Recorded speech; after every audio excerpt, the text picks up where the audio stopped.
เป็นเสามาแล้วเนี่ย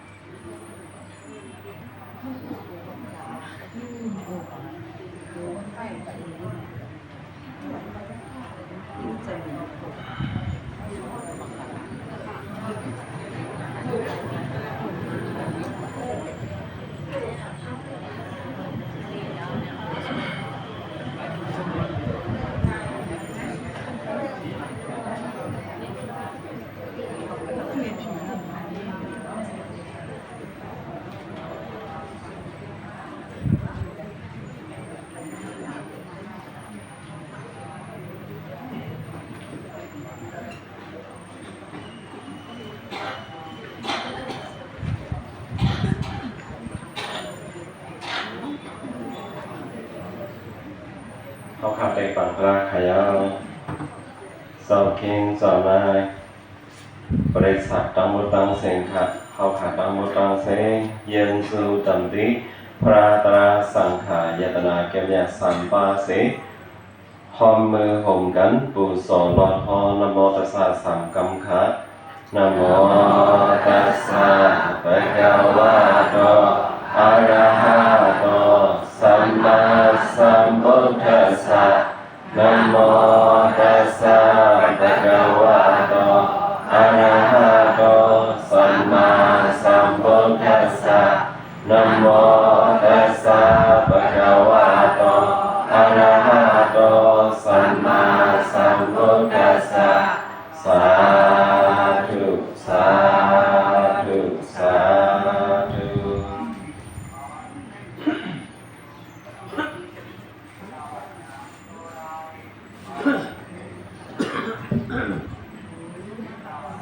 ข้าเราอย่างถึงเคียงนายบริษัทถมยินตราวเขา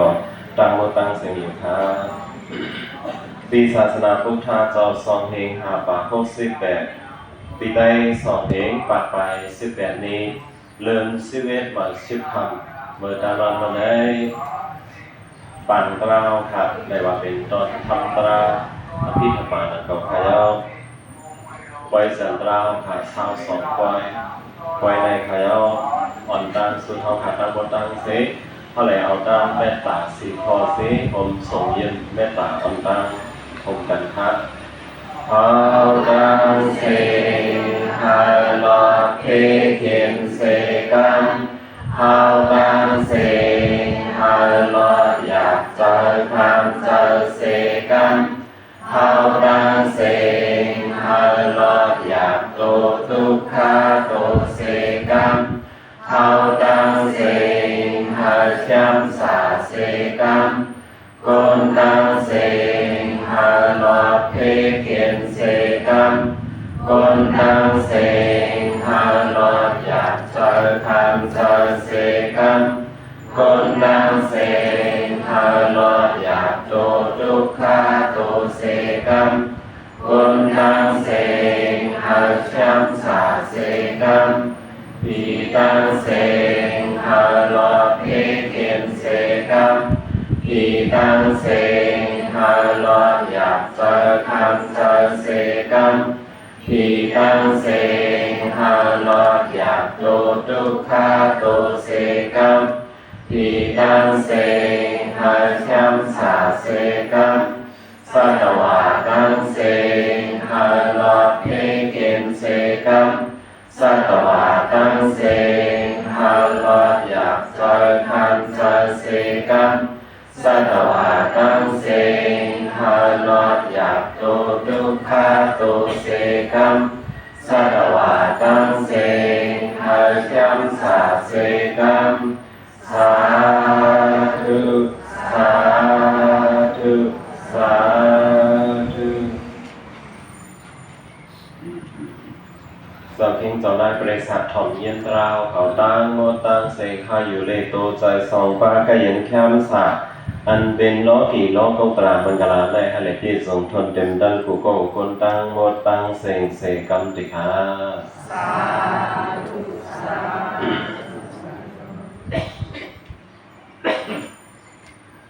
เป็นตอนธรรมราอภิธรรมาในเมื่อได้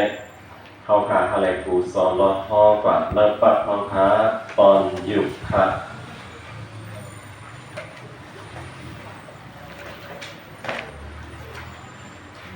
แปลว่าคาเตลินาลิกเท่าหกค่ะ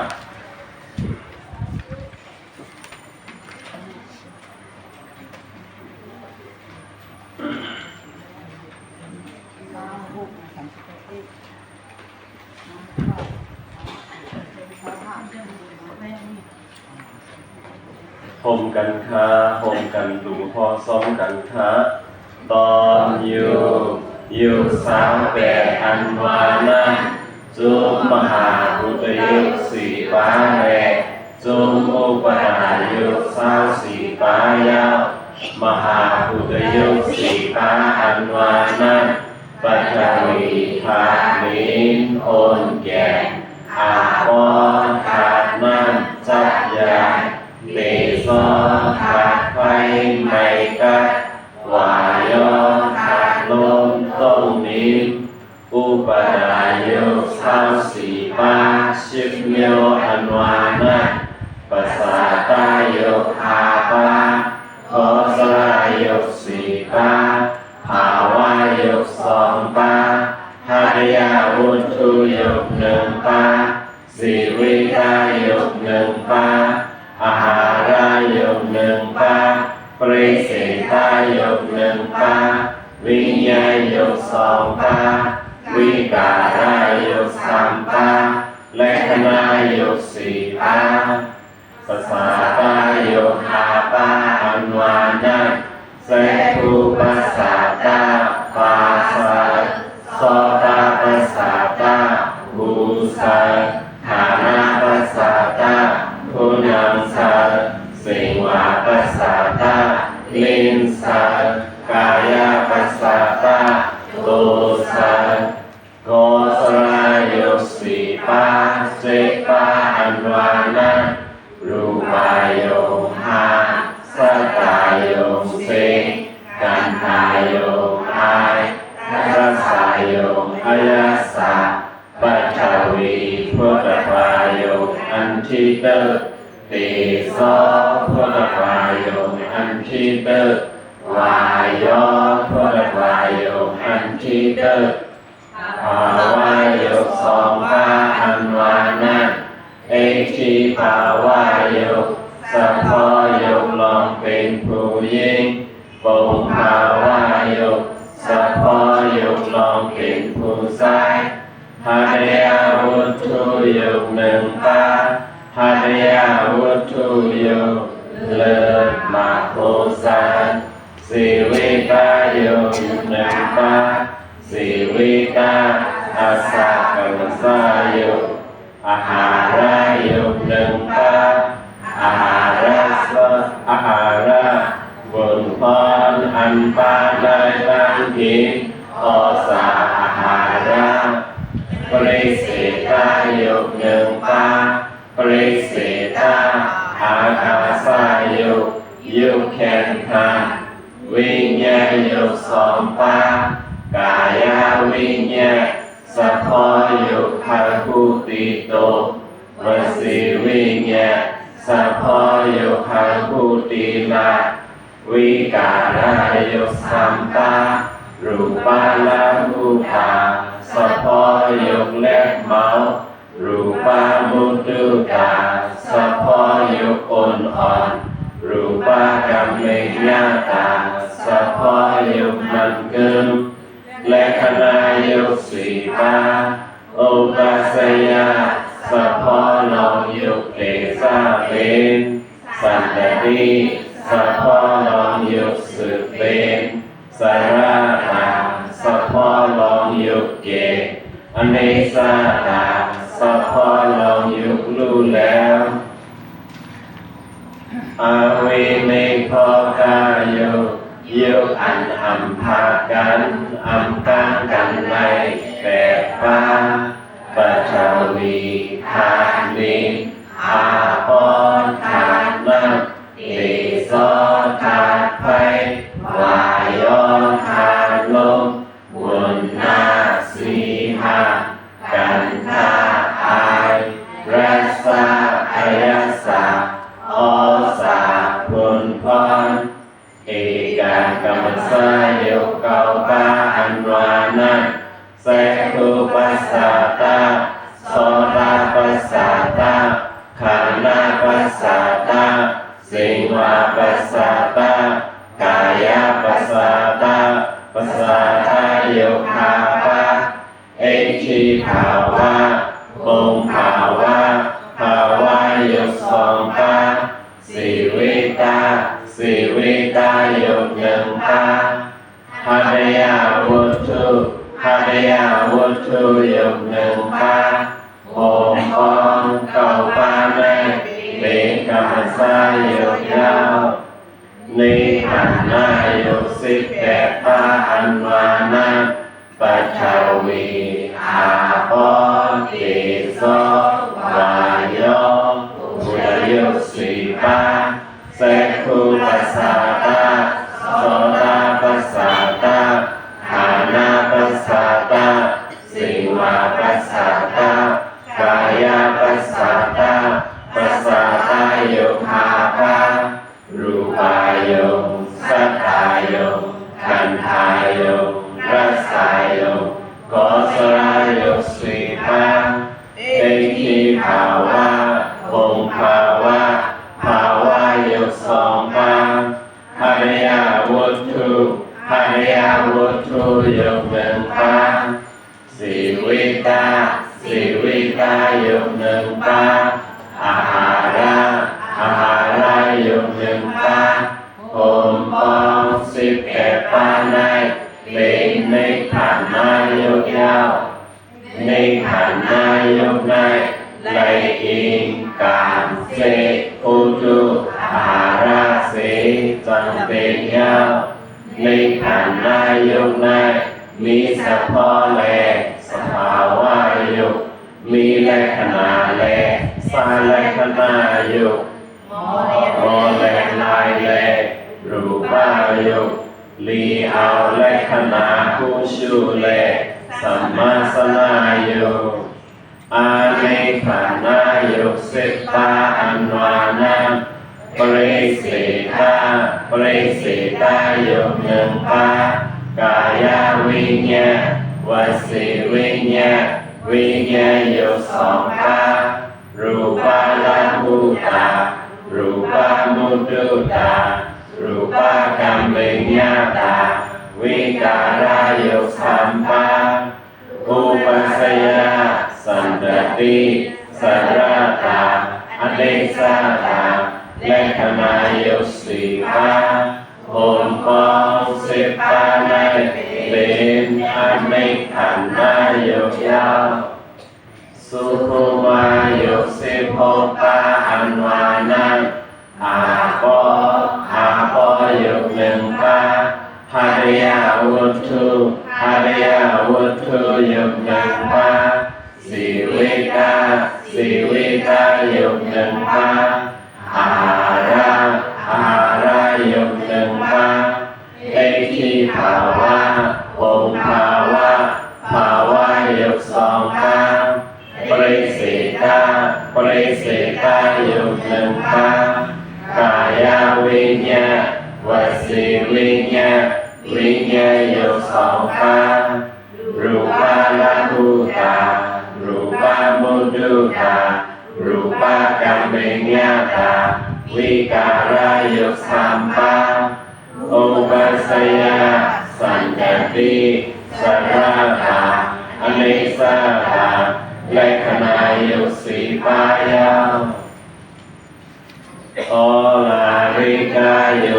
12ตาอันวานั้นเสตุปัสสะตาโสตปัสสะตาคานาปัสสะตาสิวาปัสสะตากายปัสสะตาปัสสะตาโยคาปารูปายโยสัทธายโยกันธายโยรัสสายโยปัทวีติโสวายโยโคสลายโย7 ปาโอมของ12 ปาใน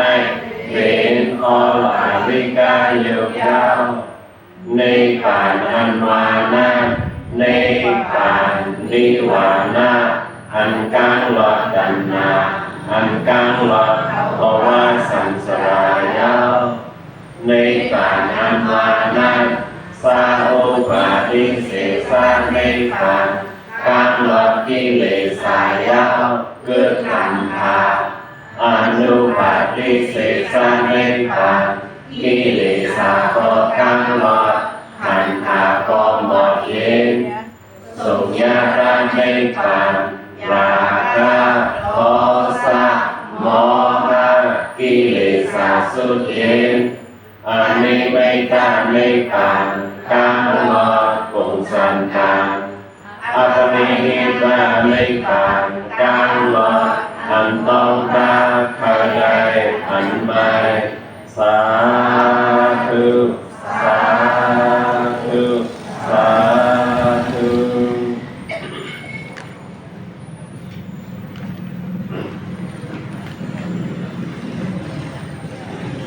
เมื่อไรเป็นแต่ว่าทำตราตอนยุคในขายาวเมื่อไร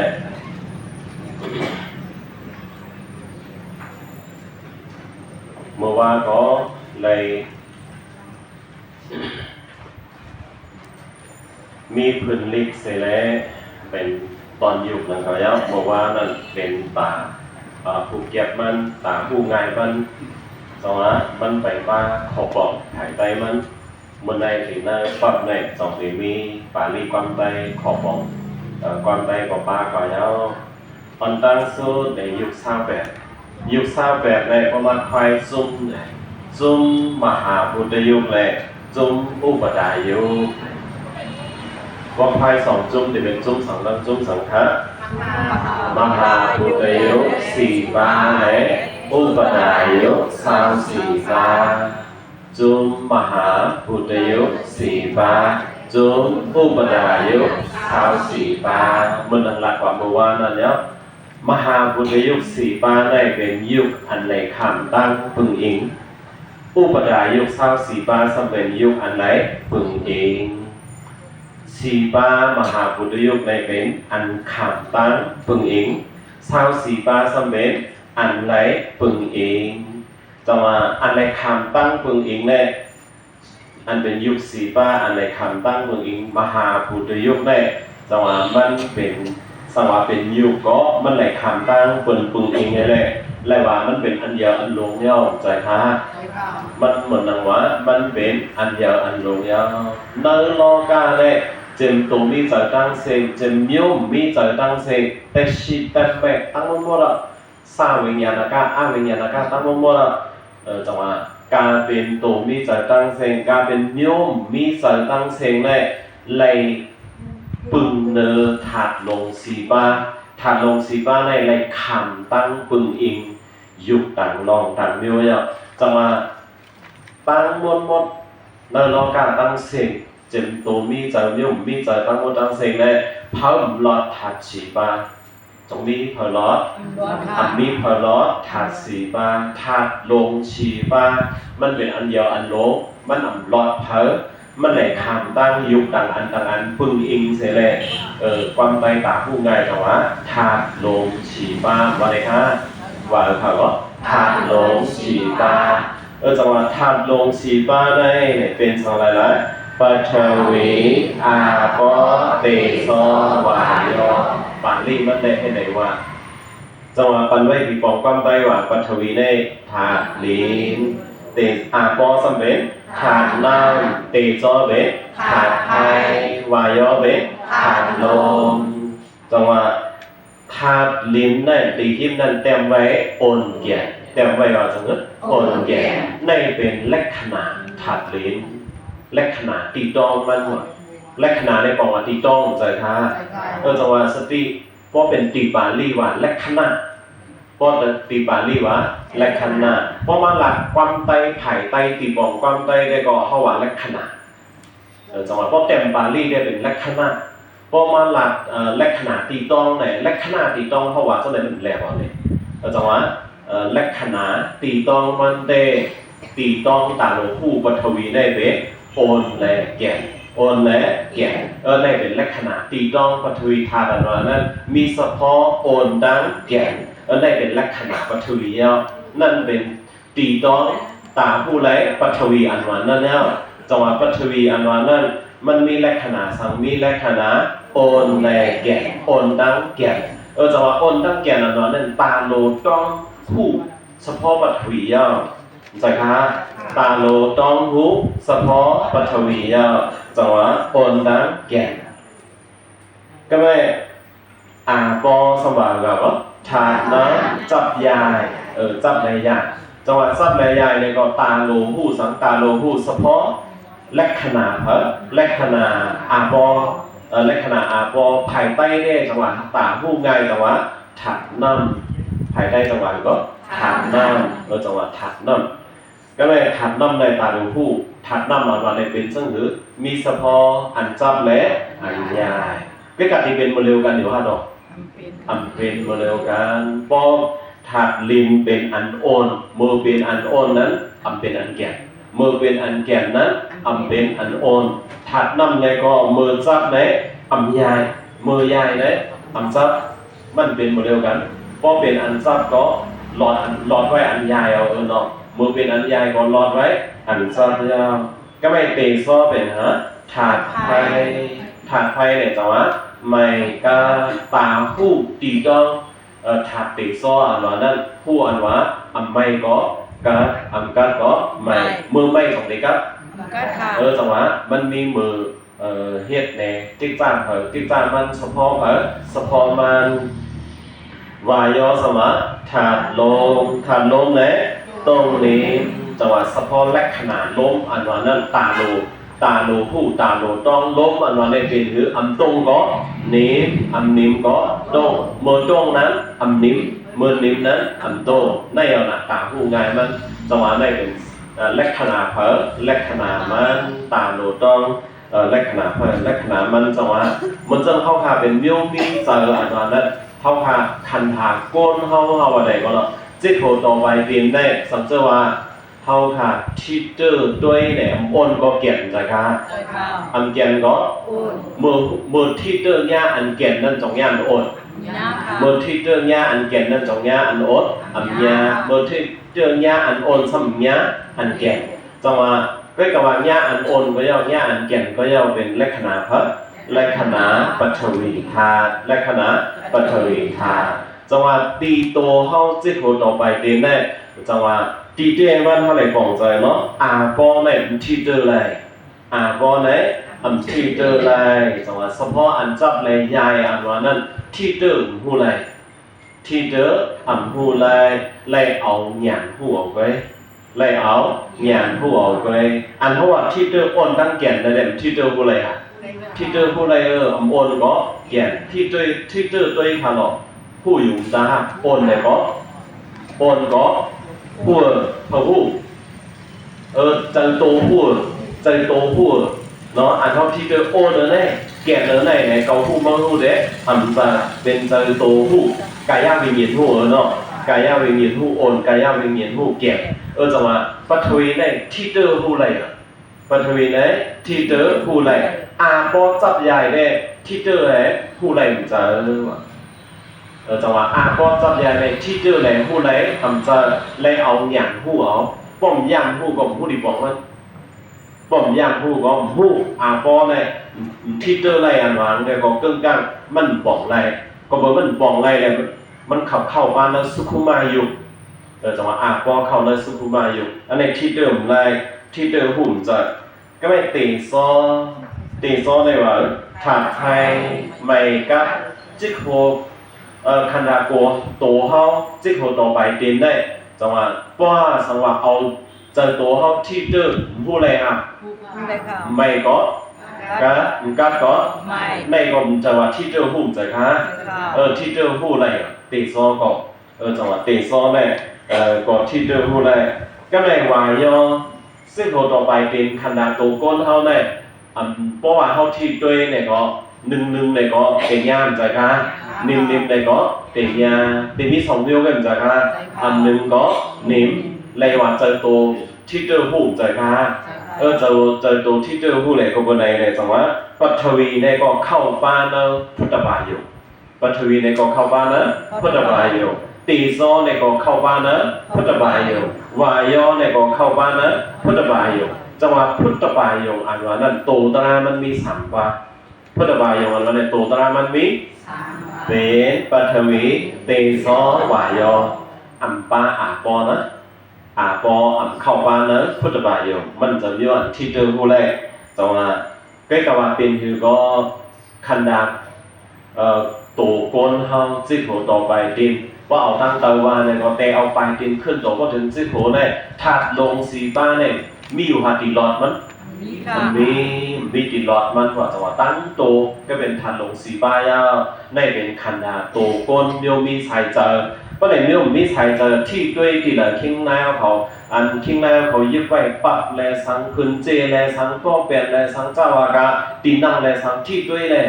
ที่ด้วยตีเลยก็要ถาดสีบ้ายาวที่ด้วยตีเลยก็เป็นถาดสีบ้ายาวก็ในเรื่องมีเจอตั้งเซนก็เป็นสังถาดสีบ้าเมียวมีเจอตั้งเซนก็เป็นถาดสีบ้าอันมีเจอเนี่ยอันมีเจออันเป็นอ้างวิญญาณการในไว้กำก่อนนะจอมหนังคันหาเผอคันดามันโตเผอโตมันจอมหนังคันหาโกนเฮาในจังว่าอิงเนอร์ถักสีฟ้าเสลเป็นใจคะอิงเนอร์ถักสีฟ้าจังว่าถักสีฟ้าในเป็นถักลงสีฟ้าอันในคำตั้งยุคต่างอันต่างอันปึงอิงถักลงสีฟ้าในเป็นยุคอันในคำตั้งยุคต่างอันต่างฟ้าปึงอิงจังว่าเป็นยุคอันในคำตั้งปึงอิงยุคต่างอันเด้ที่ไหนมาปึงอิงเนอะถาดลงฉีฟ้าในปึงอิงก็ที่ไหนหรอคะปึงอิงก็ไรจังว่าปึงอิงเนี่ยไรปึงอิงไรเป็นที่นั่นโตเผาโตมาเนี่ยถาดลงฉีฟ้าในก็เอากำไตว่าโลให้พิงเป็นกันใจคะอันเลือก็ไรอันย้อมก็ไรเพราะว่ามันเลือกว่าอะไรสังย้อมกว่าอะไรสังเลยเขาก็เปลี่ยนมาสิ่งเดียวใจค่ะเปลี่ยนมาสิ่งเดียวจังหวะทันลงสีบ้านเลยหรือให้เพ่งหรือให้เพ่งกันเลยเขาจังที่อยู่ริมใจค่ะจังหวะทันลงสีบ้านเลยจังหวะเฮ็ดให้ก้นเขาอยู่ริก็เป็นอันใดอ่ะเฮ็ดให้ก้นเขาอยู่ริก็ทัดสีบ้านเลยอ่ะเฮ็ดให้ก้นเขาอยู่ริก็ทัดสีบ้านเลยอ่ะกำเนิดมาตีตายก็ตายก็ได้อ่ะก็ตีตายมาก็ตายก็ทัดชีบ้าได้เร่งก็เมื่อเร็วอันว่าเขายูรีกินวันนั่นก็ยูรีกินวันก็สังทัดชีบ้าได้ก็จังหวะยูรีก็ทัดชีบ้ายูรีก็ทัดชีบ้ากำเนิดมาตีไหลตายแบบอันวางก็ทัดชีบ้าก็จังหวะทัดชีบ้าได้เหมือนงูสีโตเหมือนหรือว่าเหมือนงูสีโตเมื่อเร็วได้งูสีโตตึกจะรีอยู่ตึกจะรีเพราะตึกจะรีเนี่ยไปซักเนาะไปซักเผาเพราะว่าปองจะจ่ามาปองงูเนี่ยซักมาได้เป็นตายตายว่าเกี่ยวเลยถัดฉีป้าเนี่ยมันมีสถานการณ์ตาหูง่ายต้องง่ายมันแต่ว่าเมื่อก่อนนั้นจะมีคุณออกคำก่อนหนึ่งคนออกคำก่อนหนึ่งเลยวาสนาเล่งงูนั่นน่ะวาสนาเล่งงูว่าสำหรับงูก็จะเรียกว่าโยโย่งูก็จะงูแง่ก็จะงูหายลงงูมีกล่องมีอย่างงูหายลงซ้ำใครเล่งก็กับที่เองก็มันก็น่ะวาสนาเล่งงูเสตาก็มันนำเจ้าเพอเนี่ยเจ้าทำรูปท่านเขาเล่งเจ้าเขาเล่งจะมูทำผลเล่งตีเองก็อันวาสนาสำเร็จคนหอค คนออกคำแต่วาสนาถึงดีว่าเล่งได้จำมันถึงดีเล่งได้จำมันซ้ำเจอคนเล่งเจออมูทำในหาเนาหอเล่งนั่นน่ะจังว่าคนก็นั่นก็อมูทำก็นั่นก็จังหือเหลือเลยคนออกคำเจอเนาะเหลือเลยคนออกคำเจอเลยก็เล่งปันลุ่มลาปันอ่อยตั้งกินปันอ่อยอ่อยตั้งกินงูนั่นน่ะอ่อยตั้งกินอ่อยน้ำลุ่มลาปันคิงอาบน้ำก็อาบน้ำปันงูคิงเล่งตั้งกินก็เล่งปันตั้งกินงูโลอ่อยตั้งกินก็อ่อยโลอ่อยน้ำก็อ่อยให้ไหนลุ่มลากูวันลุ่มลางูไหลโตลุ่มลางูสีโตให้นั่นเลยมันตาเมื่อไรคนเอาคำเจอให้ไหนลุ่มลางูกูวันเนาะอ่อยกูวันเนี่ยเล่งกูวันเนี่ยลุ่มลากูวันเนาะให้ไหนจ่องมีคนอยู่หน้าหางหน้าหอกองเก่าอะซ้ำตัวอีหลูมันคนอยู่หน้าหางหน้าหอก้อนแหละจังหวะตัวอีหลูมันเนี่ยจังหวะคนก้อนนั้นตาอีหลูมันล่ะมันต่ำหูไอ้จังหวะมันเล่งงูสีโตได้งูนั่นเป็นงูห่างูมีกล่องเนาะวันหนึ่งมาติดซักมันตายเมื่อเร็วได้งูตึกเจอดีแหละซักมันต่ำหูโตมันกันนุ่มลาให้นั่นกูวันอ่ะปล่อยมันกูวันซะนั่นพอกับหลักมันได้มันเต็มหูก่อนนั่นมันเต็มหูโตนั่นเนี่ยว่าจังว่าอีลูมันเห็นแหละจังหลักเนี่ยมันหลักเนี่ยมันเนี่ยจังว่าเมื่อจังว่าหูเนี่ย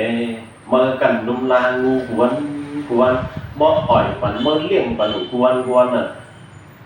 จังว่าหูห่างงูเนี่ยกล่องมันหายเต้มันกล่องมันหายเต้พอมันใครชักมากกำนึงได้ตัวไหนชักก็มาตายชักปอกเร็วก็มาตายก็เร็วมื่อตีอยู่ได้เจ้าไหนเลยม่อมพูดก็จะเตะมันว่าไหนจะเตะเจองูอันเมื่อเลี้ยงเลยกล่องมันหายเต้ก็ไหนอันเก่าเลี้ยงเลยงูสีตัวเลยไปชักเก่าให้เลยก็อยู่ไว้เจ้าไหนก็นอนจะยาวก็ไหนถึงดีมันหูกล่องงูไหนหายเต้วะมันไปซักอะไรอยู่ว่าเจ้าไหนก็ว่าพอซักมันเห็นได้ต้นไต่ก็เร็วว่าตรงนี้ใครเล่งวะเนี่ยมันใครเล่งว่าพวกเป็นอะไรได้ของใครเล่งเอาไปว่างูได้ดีกว่าของใครเล่งแต่ของไปไม่ได้เพราะให้ในอยู่เดินเปลี่ยนเอาดีกว่าเพราะให้ในอยู่ก็ซ้ำเต็มเรือไล่คนเอาคำจ้าเรือไล่คนเอาคำว่าใครเล่งเอาเขาเพราะเอาไปเอาลักไปว่ะไปก็หนาไปกว่าไปหาตีอยู่ตีก่อนอยู่ก็แล้วไปกว่าสำหรับแถวดีวันก้นวันหนึ่งแถวดีอะไรก็วันก้นวันหนึ่งก็ไปแถวก่อนดีวันก้นวันนั่นก็อยู่กันได้เอาดีกว่าก็อยู่กันได้เอาเพื่อตัวเพื่อนเหมือนก็มีอยู่กันได้เอาก็ได้เพื่อมันเข้าก่อนหน้าวันนั่นกว่าหาตัวยังไงมีตีอยู่ได้มีเพื่อนพกหลังมีเงินไหนล่ะมีเงินหกหลังว่าผมก็เข้าตัวเผยก็อยู่เป็นเงินห้ามเป็นเงินจังหรอเงินห้ามเผยก็อยู่นั่นเงินขนาดไหนเงินห้ามหกหลังว่ะนี่เผยอยู่เนี่ยนะเขาอยู่กว่าไม่ก่อนก็อยู่เงินขนาดว่ะก็ได้พ่ออยู่มันออกวนว่าทางถูกก็มีดีอยู่ในนี้งามในเขาก็อยู่เลือกให้อยู่เอาว่าใครอยู่ขึ้นเราก็ไล่เลือกให้อยู่เอาว่าก็ได้บางวันก็อยู่หลังไหนบางวันก็อยู่หลังนั่นไหนใครอยู่ขึ้นเราก็ไล่ใครนอนขึ้นเราก็ไล่เนี่ยขึ้นลงให้เนี่ยว่าตั้งใจอยู่วันก้นห้ามหลังเพิ่นซ้ำหกหลังให้นั่นเพื่อก็อยู่ว่ามันตั้งใจตั้งข้อตีไว้ดีอยู่มือเพื่ออยู่เตะก็ไหมก้นห้าหาก่อฮอตมาก้นหายหลายก่อก้นหายราคาก่อฮอตมาก็ได้ก้นหายหาก่อซัมฮอตมาก็ได้มาหาเฮ็ดไห่ติมันมาหาอย่างหรอมาหาเฮ็ดไห่ติมันว่าก็ได้จังว่าไปงูสีโตกว่าอยู่วันก้นห้ามเฮินหกหลังสำหรับเนี้ยสมัยเนี้ยก้นหายหาก่อซัมจอมล้ำหาก่อซัมจอมลำก็จอมลำอะไรว่าให้ในก็ไปเปลี่ยนก่อนจังหวะปลายแทบขึ้นไป ปลายแล้วก็กำเดินมาปฏิวัติได้ปลายหลอดว่ะปลายก็หลอดก้นหายหากองลำติ๊กว่ะลำกำเดินมาปลายก็ก้นหากอเลยวะปลายก็ก้นหากอในจังหวะในเป็นอุปมามันไงค่ะเนาะในเป็นอุปมามันไงว่าตีโลผู้ตีโลปองใจเด้ว่าอันคุณนอคำเจอเล่งงูเนี่ยวนไปรุ่นเป็นพันเป็นพันหรอคุณหอคำเจอเล่งงูสีโตเนี่ยเป็นกายุสีฟ้าค่ะกายุสีฟ้าพัดสีฟ้าถึงติโซอ่ะคุณหอคำเจอเล่งงูสีโตเนี่ยเป็นการเผยกันมันยาวการเผยการมันยาวการเจอจงเลยแหละการเผยการมันใจค่ะการเปิดการเจ้าเก่าการเจ้าเก่าป้ามาก็ว่าการเจ้าเก่าป้ามาอะไรมาเล่งจะหางูสีตัวเนี่ยใครเล่งจองไรใครเล่งดอกไรต่อการอะไรเล่งเนาะจังหวะถึงดีคู่บอกมาอันเฮ็ดลีที่เขาก็งูสีตัวเนี่ยทัดชีป้าเนี่ยอันเฮ็ดลีที่เขาก็ทัดชีป้าอันที่เฮ็ดจ้าที่เขาก็ทัดชีป้าเมื่อมันตึกพิงปิ้งกันนั่นได้ไปเฮ็ดไทยตีขันดาห้องจ้ะฮะก็เลยเพราะว่าพิงปิ้งกันมาบอกว่าจะให้เขาเข้ามาจ้ะฮะจะให้เขาเข้ามาก็ถึงย้ำนั้นมาดิขึ้นซักเข้าตายเลยครับเนี่ยจังหวะอันก็ลาดแน่นั่นก้นเจอดีให้ลาดแน่นั่นเจอเพอเป็นพลาฮอเป็นพลาก่อนเจอดีให้ลาดแน่นั่นเป็นเพอไอ้จ้องว่าเฮาในเล่งไว้งู4ตัวจากพ่อขายย่ำหูป้อมย่ำถ่อมตะลาเลยป้อมย่ำถ่อมตะลาพระเป็นเจ้าเลยอาเกี่ยวว่าพระเป็นเจ้าห่อแตกแน่ถัดชีป้าได้เหมือนดังงู4ตัวเนี่ยจ้องเขาย่ำยิ้นย่ำยิ้นเลยจ้องมีว่าก็หลักแน่เขานี่นั่นน่ะก็หลักแน่ก็อีดูให้หลักแน่ให้เลยห่อไว้เขาบ่หูเขาบ่อิ่มจานคันถาเขาบ่หันอเปียกคันถาได้เป็นพระห้อมใจค่ะจังหวะก็เจอดีก้นทหารหน้าหอเจอดีให้หลักแน่นั่นเป็นพระบนหนังพลายก็เลยปลายกว่ายังตึกว่าปลายว่าได้ทำปากแถววันห้ามหวานทีเองก็มีเงินไหนหลังก็6 ล้านอันอิ่มจานยาวงู4ตัวปลายอันหวานก็ปลายแบบงู4ตัวก็กับว่าปลายงู4ตัวก็ซ้ำยังตึกมีอยู่ตาหูคู่หลังเล่ตัวใจตีกับแปดกันแล้วเนี่ยตีจังแปดกันเหรอตาหูคู่หลังเล่ตัวใจในเอาเพิ่นห้ามพวกหลังในเพิ่นห้ามพวกหลังจังหวะถึงดีกว่าอยู่เพิ่นห้ามพวกหลังก็ตีเด้งก็หลอดเอาห้ามงูเด็ดก็เตะไปหลอดงูมาสมังยาเหรอก็ดีกว่าเนี่ยก้นหายหาก็สำลับนั่นน่ะก้นหายหาก็ลำก็ดีว่าได้อันนั้นได้ใครให้ไล่สั่งไว้ก้าเลยลาดไปดีเด้งงูก็ไปรอเต้นนั่นเก่างูก็ไปรอเต้นนั่นเก่าก็ต้นเลยว่าคู่หันอับเปียกขันถาเย้าแห่เลยตีหาตะลาหันอับเปียกขันถาเย้าแห่เลยตีหาตะลาพอตีหาตะลาเย้าป้อมมาอิ่มซันเดอคนพกหลังได้ก็ต้องได้แหละลูกอิ่มจานเลยพ้นพกหลังได้ไงก่อนว่าป้อมอิ่มจานได้ตาเกาจ้ะตาเกาหูเกาคนหลังเกาเล่นเกาโตเกาใจเกาในหนึ่งเกา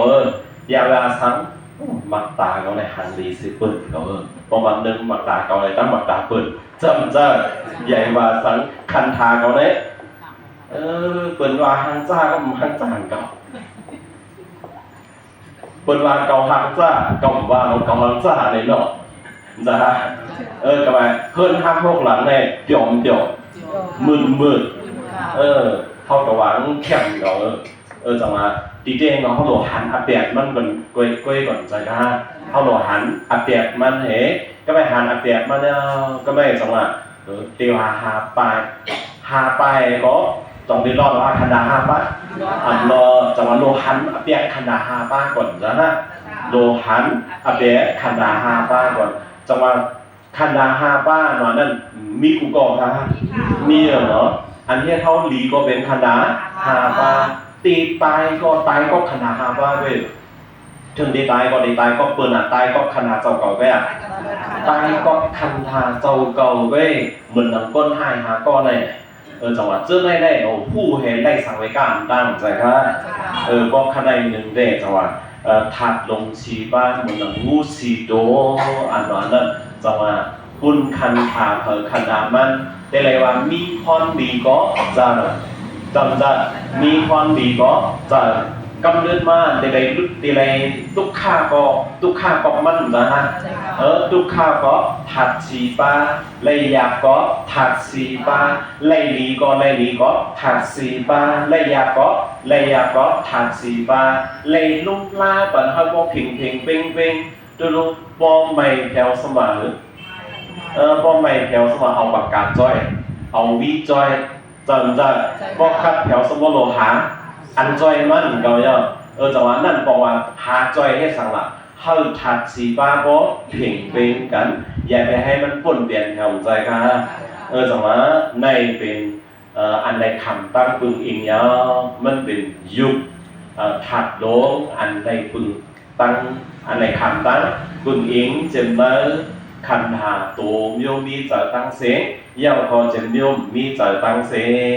กาเป็นเนรอกาสาวิญญาณกาอาวิญญาณกาตั้งหมดตั้งเสียงได้เพิ่มหลอดมหาพุทธยุคใจค่ะจังหวะเพิ่มหลอดก็เลยอุปดายุคเช้าสี่ปาชิบนิ้วอันนั้นเป็นทางละลายก็ภาษาตายุภาปากอสรายุสี่ปาภาวายุสองปาหัตยาวุถุยุหนึ่งปาสิวิตายุหนึ่งปาอาหารายุหนึ่งปาปริสิรายุหนึ่งปาวิญญายุสองปาวิการายุสามปาและคณายุสี่ปาในเป็นอุปดายุคสิบโยในเป็นอุปดายุสิบโยเมื่อใกล้ลาดเย้ากว่าเป็นสังฆะเมื่อใกล้ลาดเย้ากว่านั้นเป็นมหาพุทธยุคสี่ปานั้นเป็นหนึ่งโยมหาพุทธยุคสี่ปานั้นเป็นหนึ่งโยเมื่อเร็วได้ซ้ำอุปดายุคเช้าสี่ปาซ้ำสิบโยเพราะในยุคในปอหลักโยมันมีหลายโย11โยจังหวะยุคแรกก็เอาโยมันว่ามีกว่า11โยเมื่อว่าป้ามว่าป้ายุค11โยว่าเนาะยุค11โยว่าในอันดับเย้ากับไผ่ตั้งได้เป็นมหาบุตรยุค4ป้าได้เป็นโยหนึ่งไผ่ตั้งได้อันดีหลักกว่าตั้งนาในสมีอุปดายุคเช้า4ป้าใน10โยป้องกันจังหวะเป็นยุค11โยป้เอาโยมันว่าจะ11โยฮะก็เอาปลามันว่าจังได้เป็นชาวแปดปลานั่นหนังชาวแปดปลานะมหาพุทธยุคมีสี่ปลาอุปดายุคมีชาวสี่ปลาผมกันภาษาตาโยคาปลาเป็นสังหลายแซคูภาษาตาตาสาซอตาภาษาตาภูสาคานาภาษาตากุนังสาเซงวาภาษาตาลิ้นสากายะภาษาตาตูสาในเป็นห้องว่าเสาหาตีเสาหาปาจังหวะตีเฮาค่ะกูก็เสาหาปาในมิตาเสาหูเสาคุณนางเสาลิ้นเสาโตสัมมิกูก็ค่ะมีกูก็ค่ะก็ในเพิ่งปันเท่าในเสาหาปาในเต็การปันไลเพิ่งปันไลก็การปันไลการปันมาเสาหาปาในต้องไว้เนาะกำปันมาเมื่อเดี๋ยวหลักมีหลายป้ายเนาะหาปลาเนาะก็ในก็หลักว่าข้างในก็ที่ก็ปองใจอยู่ก็กล่าวว่าธาตุอันเป็นเสาหาปลาเลยตีอันว่าตาเสานั่นไหนก็ปฐวีอาโปติสวายอติปั้มปะปลาข่าวเนาะรอว่าจังหวะเป็นยุคสังมาก็จนจะเลยปึงอิงถาดลงฉีปลาตีหูเสาในก็ทัดชีป้าได้รอดเนาะเสาหาตีเสาหาป้าเลยก็ย่อจนไหลปึงอิงเด้อละปึงอิงเด้อทัดชีป้าเสแลเป็นก็ในก็ปองใจย่อสึกตัวเองแท้กอสรายุสี่ป้า7ป้าอันวานาเพราะว่ากอสรายุสี่ป้าใน1 ต่อถึง4 เป็นทางไรนะรูปายโยหาสัตตายโยเสงกันทายโยอายรัสายโยอายาสาเพราะว่าตรงถึงหมายฉีอายาสาในเป็นกอสรายุสีปาตีปองมันว่าอายุยุสีปาตีปองมันว่าอายุยุสีปาเพราะว่ากอสรายุเจ็ดปาสำเลือสีปานั่นขึ้นป้องใส่เนี้ยปัทวีเตโสวายอก็บอกว่าปัทวีเตโสวายอตั้งสามปายอเป็นพุทธปายอตั้งสามปายอเป็นอายุสังฆะพุทธปายอก็ในกอสรายุเจ็ดปาอันว่านั่นโตตรามันมีหลายปากอสรายุเจ็ดปาอันว่านั่นโตตรามันเจ็ดปาในยาวเจ็ดปาในยาวกอสรายุเจ็ดปาอันว่าในโตตรามันเป็นเจ็ดปาในยาวเป็นสังหลายรูปายโยสัตตายโยกันทายโยรัสสายโยปัทวีเตโสวายโยหลายปะเจ็ดปาในเป็นกอสรายุเจ็ดปากอสรายุเจ็ดปาอายงหลายปะอายงหลายปะอายงห้าปะอายงห้าปะหนึ่งต่อถึงสี่ก็เป็นอายงสี่ปะย่อห้าหกเจ็ดสามปะในเป็นพุทธปายงเพราะในป้องกันอายงหลายปะอายงห้าปะสติถ่อมค่ะอายงห้าปะโตตรามีหลายปะอายงห้าปะโตตรามีเจ็ดปะกอสรายุสี่ปะโตตรามีหลายปะกอสรายุสี่ปะโตตรามีสี่ปะกอสรายุเจ็ดปะโตตรามีเจ็ดปะอายงห้าปะโตตรามีหลายปะครับเจ็ดปะอายงห้าปะโตตรามีเจ็ดปะปองยาวผ่านเนาะปองยาวเมื่อไหร่อันลาดมากอสรายุสี่ปะก็ยาวกอสรายุเจ็ดปะก็ยาวตีเป็นมารูปายงห่างอันว่านั่นตีเลยปึงอิงปึงอิงทัดชีปะเมื่อไงปึงอิงไทยปึงอิงว่าในปึงอิงทัดสีปะจังตีเป็นห่างนั่นก็ยาวในปึงอิงทัดสีปะจังตีเป็นเชงจังตีเป็นอายจังตีเป็นอายาสาจังตีเป็นอันพุทธบายงอันที่เจออันว่านั่นจังว่า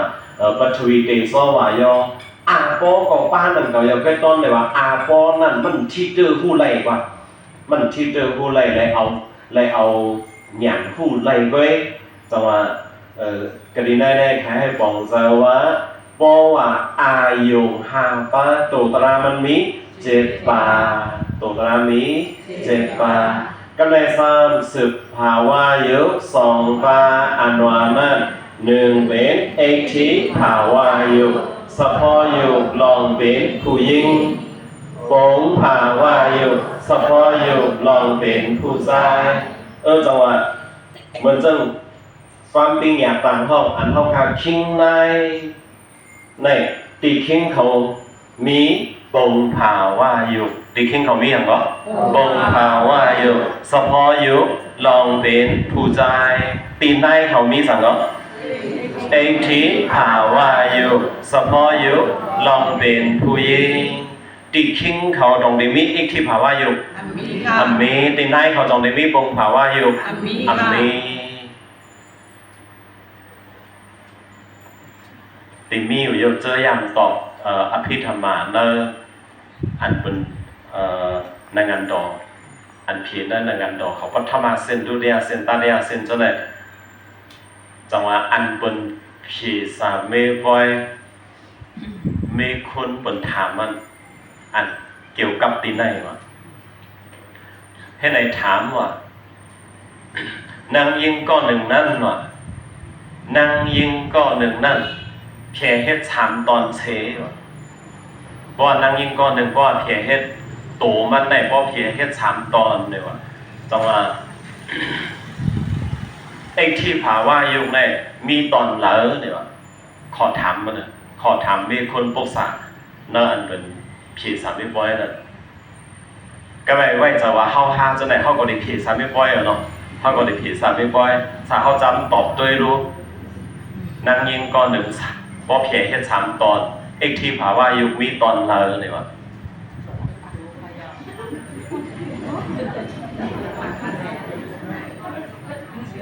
เป็นเซอร์ค่ะเป็นเซอร์มันเรียกว่าอะไรในตัวในเอลคู่ประมาณในเป็นนั่งยิงอ่ะในนั่งยิงในดีแค่3 ตอนเนาะในตอนเนื้อตอนกลางตอนเติร์ตอนกลางตอนเนื้อนั่นหนัง3 ตอนไหนวะเอกที่ภาวะอยู่มีตอนเหลอนี่วะถามขอถามมีปกษามีสนั่นใช่เขาจะได้เขาเป็นก้นติดเขีย3 เป็นปอยว่าเขาจำผมด้วยมีตอนเลยวะฮะ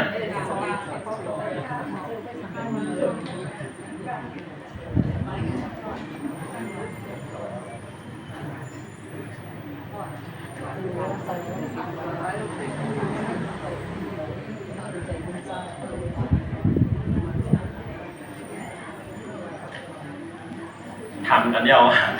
เขาดีต่อว่าเนี่ยเนาะเขาดีขีว่าเนี่ยเนาะ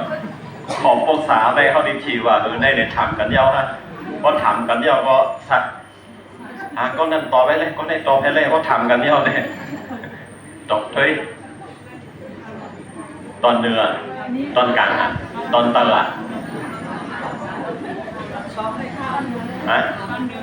ตอนเนื้อ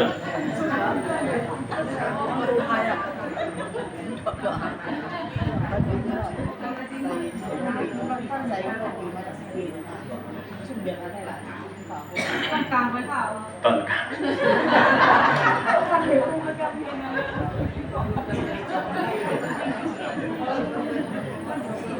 ดูไปเอาละเอา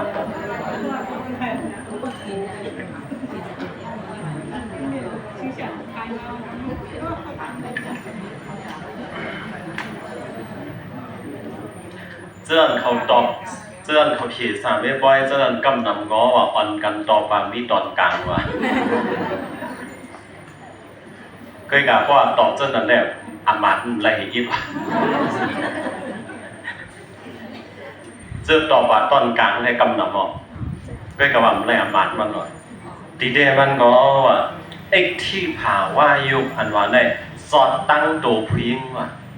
เอกที่ภาวะอยู่ไหนสอดตั้งตัวผู้หญิงปงภาวะอยู่ซ้ำจอดตั้งตัวผู้ชายจอดตั้งตัวก็เป็นในจังหวะอันว่าภาวะอันว่านั้นเจอเมื่อเตจ้าเตสันทีฮะนะเจอเมื่อเตจ้าเตสันทีเขาอย่างหลักมาตอนปริจจสมุปบาทนั่นนะพอเจอซ้ำเป็นปริสันทีวิญญาณพอยุคซ้ำเป็นกรรมสายยุคน้ำเสือนั่นตั้งอันเจอเตปริสันทีเปลี่ยนมาเร็วกันก็เร็วพอภายนามตราซ้ำเป็นเจอเตปริสันทีพอภายยุคซ้ำเป็นกรรมสายยุคเนื้อหนังกรรมสายยุคนั่นมียุค3 จุ่มนั่นมียุค3 จุ่มยุค3 จุ่มอันว่านั่นเนี่ยจังหวะจุ่มสั่งลายเนี่ยจังหวะวุฒิตัสกากลาดวุฒิตัสกากลาดก็เลยซ้ำกายะตัสกากลาดกายะตัสกากลาดภาวะตัสกากลาดจุ่ม1เป็นวุฒิตัสกากลาด2เป็นกายะตัสกากลาด3เป็นภาวะตัสกากลาดวุฒิอันว่านั้นจุ่มวุฒิตัสกากลาดมีจุ่มยุค10 มีจุ่มยุค10 เมื่อว่าในหลากกว่าอยู่นะยุคอันอำพาดกันอำกังกันในวิไลปะ8 ปาก็เลย8 ปาเนาะก็เป็นตัวมีเสือในเสือปาชีวิตเปิดเสือปาชีวิตเป็นปาเกาปาจังว่าเพราะว่าเอาเสือปาเพราะเสือปาวุฒิเพราะเสือปาวุฒิเป็นชิปามันจะกะ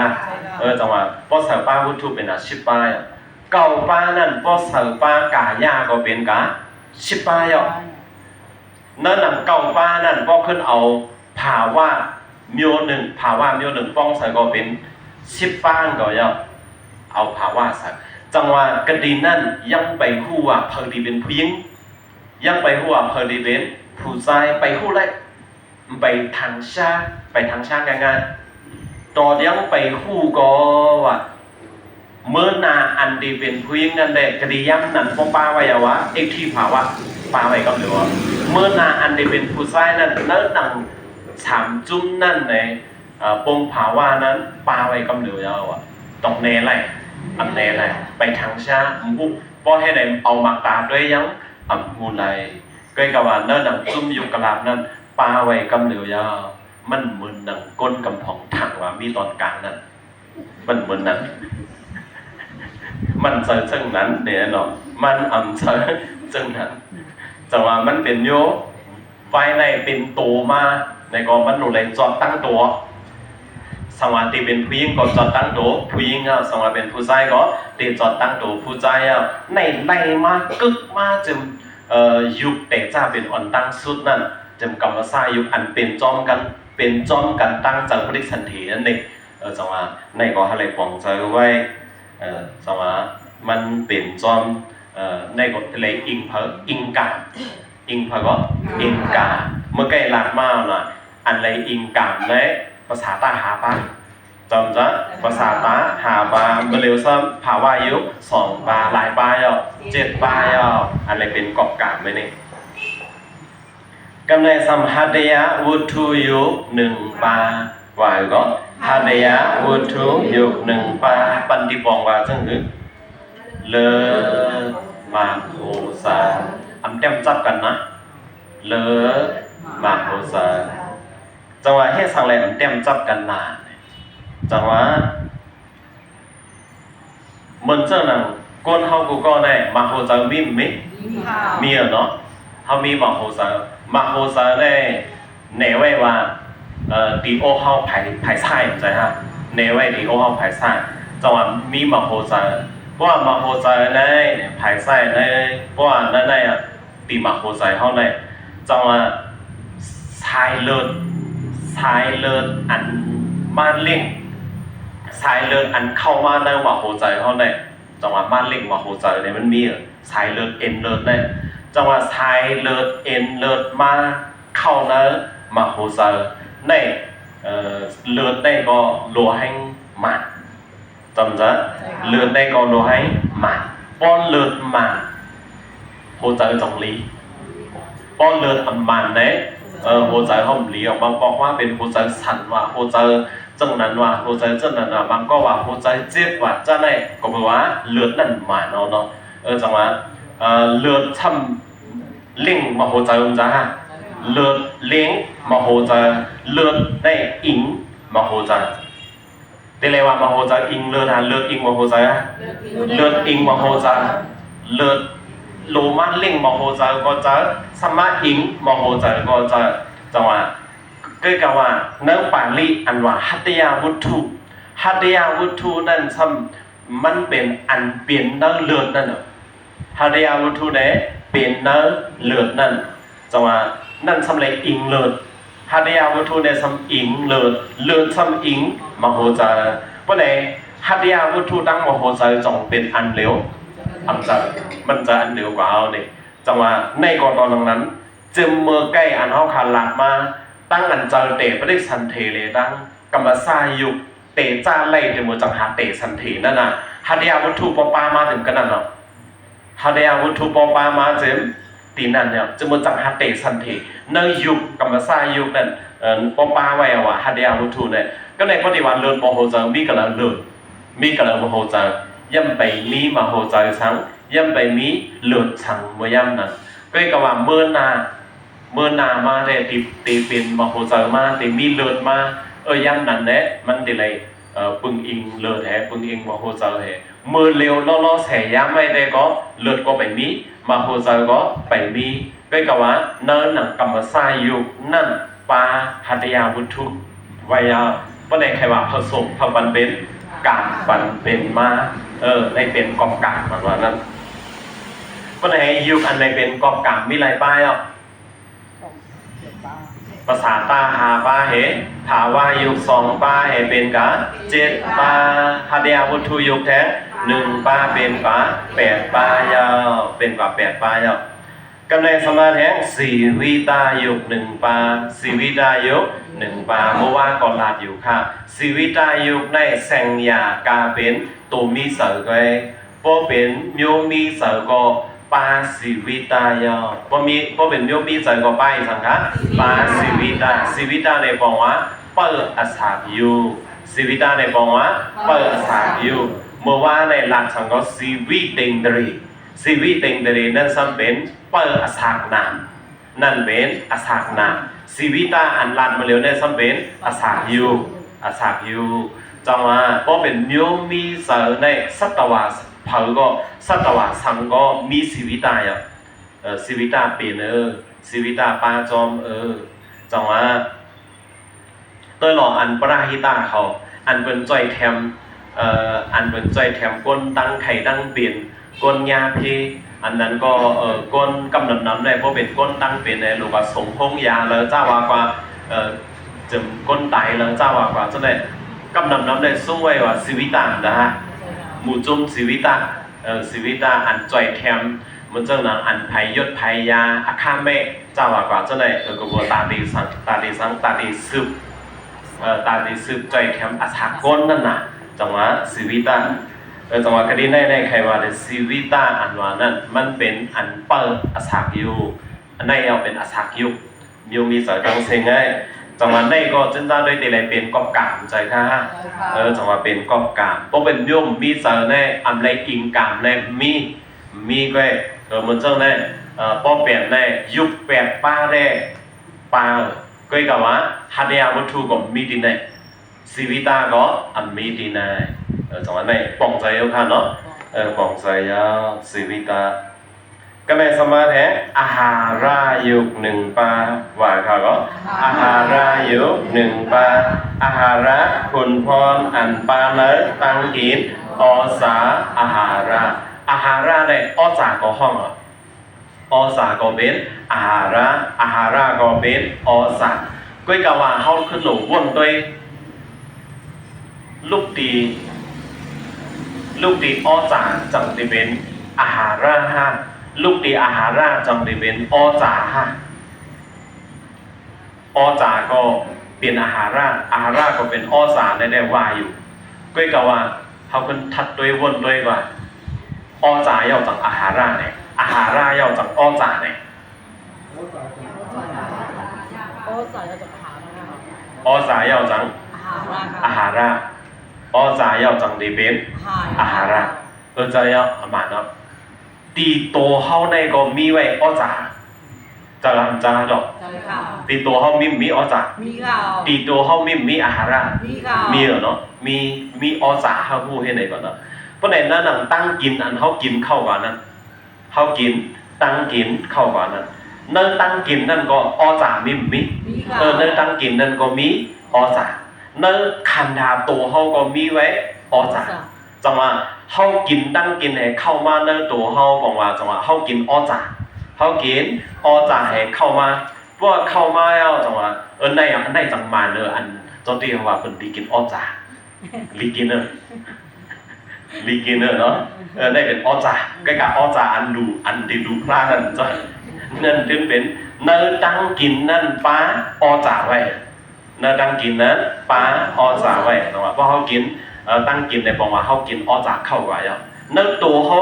จิโคต่อไปดินในก็อจากมิก็สมมุติป้าไว้เอาหน้าน้อมย่อมผัดกันนั่นป้าไว้อจากจังว่าอันเฮากินตั้งกินให้กินเข้าไว้อ่ะในพวกกินอ่ะแสงยา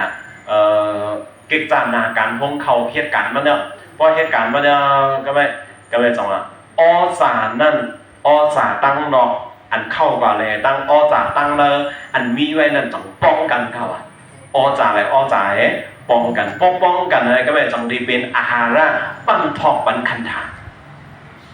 อสาอะไรอสาป้องกันจังดีเป็นอาหาระให้ทอกปั้นคันถามใจกันจังว่านั่นยาวจังดีเป็นอาหาระถึงย่ำนั้นจังได้เป็นอาหารายาวจังว่าอันได้เป็นเนื้อตัวเฮาแรงจังว่าอจากเป็นอาหาระมันจังนังในก็ได้เมียอจากในเมียเนาะนั่นในเมียเนาะอจากเนาะ จังหวะนั้นมีเจอตั้งเสียงก็มีอ้อจ่ายอ่ะมีอ้อจ่ายอ่ะก็ในใครว่าได้เหรอเหมือนอันได้คงได้เหรอคงได้มีอ้อจ่ามีเหรอเนาะเมื่อกี้สมัครก็เป็นอ้อจ่าในเป็นผลพรอันเข้าบ้านนั้นตั้งกินนี่คืออะไรก็เป็นอ้อจ่าในสมัยนั้นก็ผลพรอันเข้าบ้านนั้นตั้งกินเพราะในนั้นในมีอยู่5คนผลพรอันเข้าบ้านนั้นตั้งกินนั่นเลยนี่ผลพรอันเข้าบ้านนั้นตั้งกินเพราะในนั้นโขงในมีอ้อจ่าอ้อจ่าเป็นผลพรอันเข้าบ้านนั้นตั้งกินผลพรอันเข้าบ้านนั้นตั้งกินก็เป็นอ้อจ่าอ้อจ่าเป็นอาหาราก็เป็นอ้อจ่าเพราะในนั้นโขงในมีอาหารา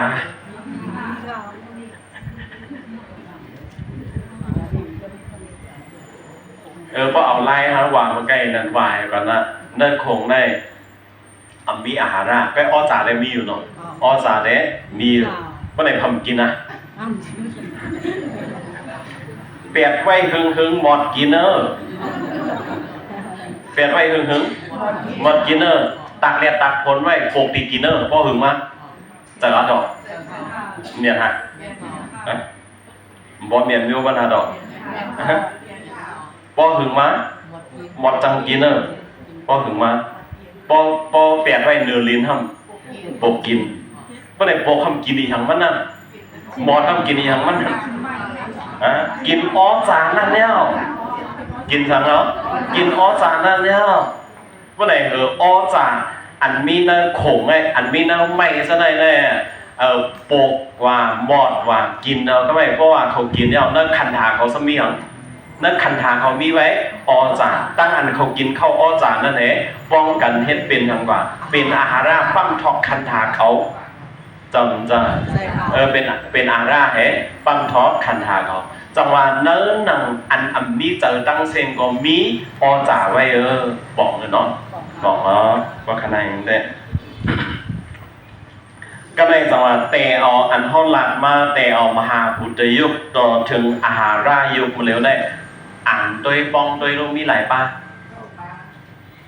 มี10ป้าค่ะถ้าเขาอ่านโดยมหาพุทธยุค4ป้าทำแท้งภาษาใต้ยุค5ป้าป้องกันหลายป้า9ป้ากอสรายุค4ป้ากอสรายุค4ป้าป้องกันหลายกันก็13ภาวะยุค2ป้ากายุค15หะเดียวุทุยุคป้องกันได้กัน16ชีวิตายุคกายุค17อาหารายุคป้องกัน18แต่เอามหาพุทธแต่เอามหาพุทธายุค4ป้าต่อถึงอาหารายุคไหนมีกว่าหลายป้ามีกว่า18ป้า18ป้าในวนตัวรู้ตีโตเพิ่งโตมันตีมิมมั้ยตีโตเพิ่งโตมัน18ป้าในยอมจออันนั้นเนี่ยตีโตเพิ่งโตมันเลย18ป้าในพี่จงห้ามพี่จงพี่จงตีโตเพิ่งโตมัน18ป้าในอ่ำยอมอันละพี่จงนั่งกันแล้วก้อยกว่าพี่จงตั้ง18ป้าดอกพี่จงตั้ง18ป้าดอกพี่จงไหนป้า17ป้าเนาะบ่พี่จงตั้ง18ป้าเนี่ยคิงขอไรป้าเอกที่บ่าว่าอยู่เป็นเนาะนายก็ไรป้าบ่มบ่าว่าอยู่ก้อยกว่ามันเป็นรูปลาดมันเป็นรูปลาดแล้วจังว่ายุค18ป้าในมีปีกูก็ยาวอันว่ามันเป็นปองว่ารูปให้ลาดก้อยจังว่ากรณีได้ให้ปองจะว่ายุค18ป้าในแสงยากาเป็นตัวมีสันแสงยากาเป็นตัวมีสันเพราะเป็นก้นเฮาได้18ป้าในได้ไล่นังกันเนาะนะจำจะก็บ่ไล่นังกันมีนังกันไล่นังกันมีนังกันแลจังว่า18ป้าในเจนจาด้วยหรอกนั่นนังคันถาคันถามัน18ป้าในไล่เปลี่ยนมานังกันเนาะ18ป้าในไล่เปลี่ยนมานังกันเนี่ย เปลี่ยนเย่าไอ้ก็จะเรียกว่าเปลี่ยนไว้เฮ็ดไหนเปลี่ยนแห่ลูกเนาะเปลี่ยนแห่ลูกแห่เป็นจุ้มว่ะยุคในเป็นจุ้มบ่แล้วในหลักป้ามันเนาะได้ตีเด้มื้อไกลหลักก่อนนะอีกหนึ่งจึมเมอแต่สันเทนั่นตีเอมันบ่มียุค3จุ้มตีเอบ่มียุคหลายจุ้มยุค3จุ้มยุค3จุ้มจังว่าป้อดีว่าได้ป้อได้หลักจังได๋มันดีกว่ากว่าเอาป้อตอนปั๊มหมาย2มาจังได๋หลักกว่าอีกหนึ่งอันใดได้ก็หลักกว่าเก็บไปหลักกว่าเฮาฮู้ยุค28เป็นจังไหนในขณะนี้จังว่ายุค18ป้าในมีอันเป็นอันลูกยุค18ป้าในมีอันเป็นอันลูกอันเป็นอันลูกในทางชายุค18ป้าในอันเป็นอันลูกในทางชาจังหวะในปฏิวัตินั่นเองเพราะมาป้องกัน18ป้าในบนห้องเน็กผันหน้าอยู่บนห้องหังก็เน็กผันหน้าอยู่เน็กผันหน้าอยู่อันว่าได้เป็นยุคอันมีทางชายุคอันทางชายุคอันมีอันเป็นอันลูกเขาสืบด้วยเปรเสตาโยคาเปรเสตาโย1ปา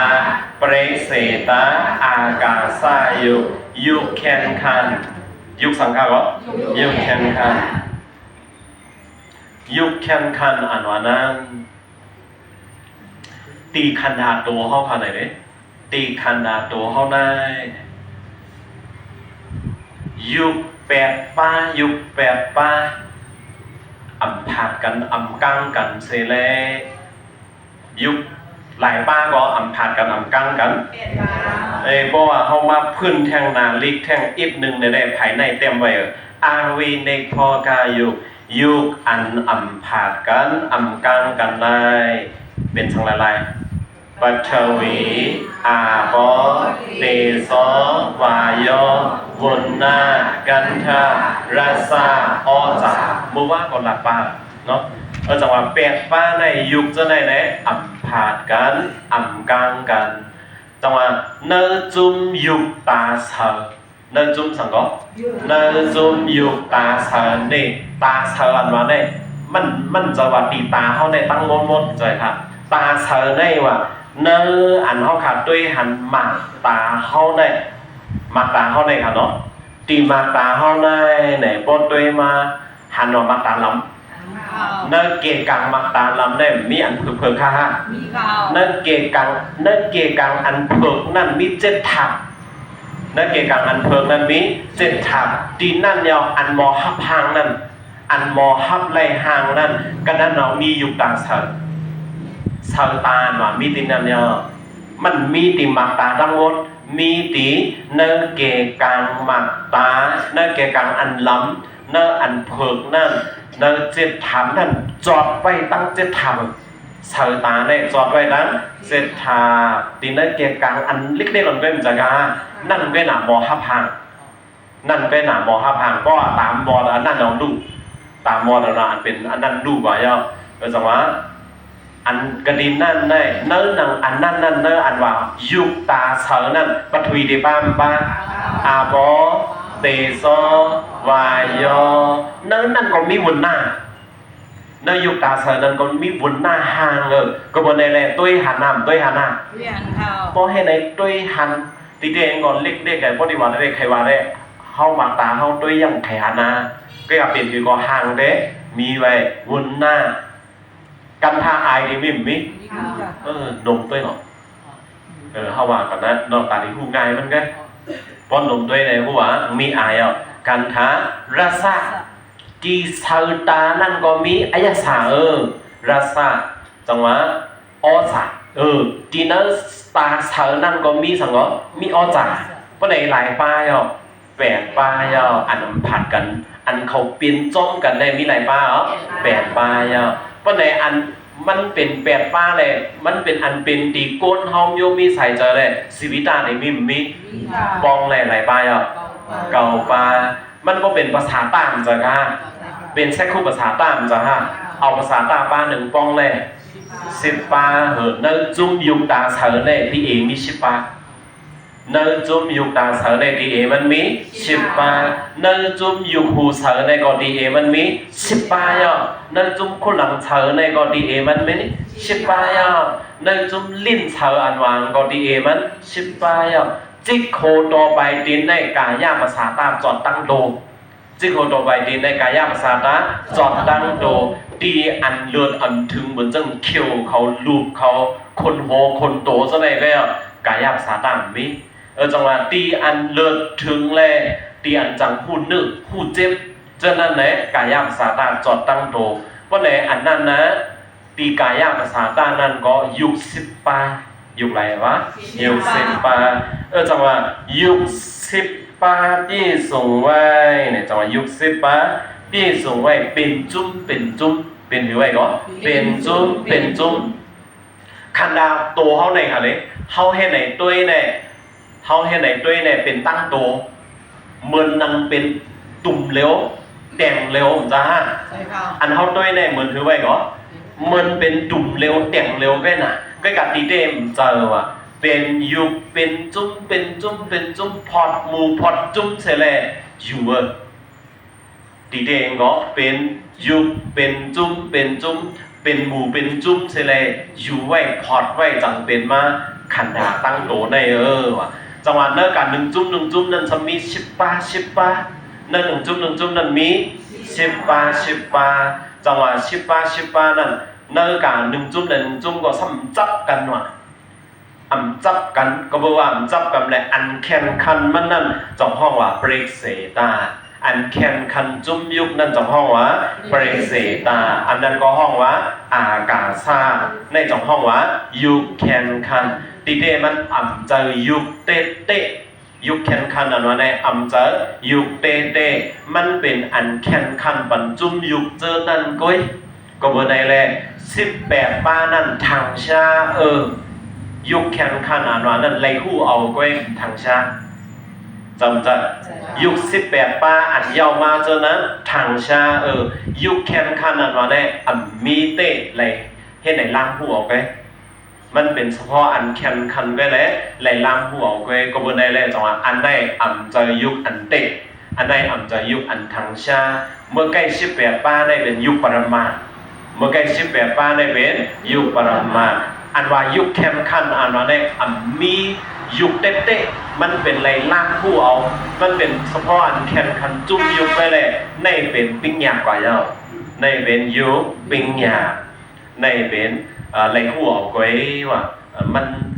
เนสพอมันเตะๆซ้ำจังกว่าเยาจังหวะในเป็นห้องว่ายุคแข่งขันเบรกเซตาอากาซายุจังหวะพอให้ในห้องด้วยตัวเขาได้พอหอมยางสอนตราจะในห้องทางที่ว่าเจอตัวเขาว่าที่เจอตัวเขาว่าชื่อที่เป็นตัวเขาตั้งโตชื่อที่เป็นตัวเขาตั้งแตงเงาเนาะเป็นมันเป็นจุ่มเป็นแตงไว้น่ะนะจังหวะตีเด้งก็เป็นจุ่มยุกกลับจุ๊ป้องให้เลยเป็นมาก็ว่าตอนอันลักไล่ฉะนั้นแหละพอถึงปั๊บหมาย2มาตีคู่กวางเสียในกำเนิดสืบวิญญาณยุคค่ะวิญญาณยุค2 ปากายะวิญญาณเฉพาะยุคพระผู้ดีโตเฮ็ดพอสังปาแห่งให้ตีจงได้โตเฮ็ดวสีวิญญาณเฉพาะยุคพระผู้ดีความลาดนี่พอเฮ็ดนั่นได้มันทำทางชาลีกว่าโตเฮ็ดและความลาดจังว่าในก็จะยุคเต้ๆว่ะในก็จะยุคเต้ๆจังว่าอิงเอาเนยยุคเจออันมีไว้18 ปานั่นว่ะอิงเนยยุค18 ปาอันมีไว้นั่นสิแหละอุปมามันเหมือนจังเราเฮาตีใครเฮาน้ำเจอเฮาตีใครพอในน้ำเจอเฮาอันว่านั่นอิงเนยความลาดเฮาเฮเลยเฮาลาดแน่กว่านั่นเฮาลาดแน่กว่านั่นอันว่านั่นเปลี่ยนมาซะนั่นอันว่าเนี่ยพอในกลางเจอเฮาจะฮะเขาหลักออกมาอันว่าในเป็นพอเนกังเจอเขาจังว่าเอาเป็นวสีวิญญาณให้หลักแนวเพราะว่าหลักแนวในก็เขาบ่ฮู้กังเจอมันก้นนั่นเลยจังว่าพวกก็เจอมันเขาดีรู้ล่ะไล่ถ่อมความลานมันจะฮะไล่ถ่อมความลานมาไหนคู่มันใครให้ฮู้สั่งมันใครให้เฮาฮู้สั่งให้แลถ่อมความลานมันให้เลยฮู้กว่าเมื่อใดถ่อมความลานมันให้ฮู้กว่าอันว่านั้นเมื่อใดความลานมันจะเสียงอยู่ค่ะความลานมันเป็นเสียงอยู่เมื่อใดจะมาก็ว่าใครให้ฮู้เสียงฮะ ใครมันมีอันใครให้เขาหูฮะ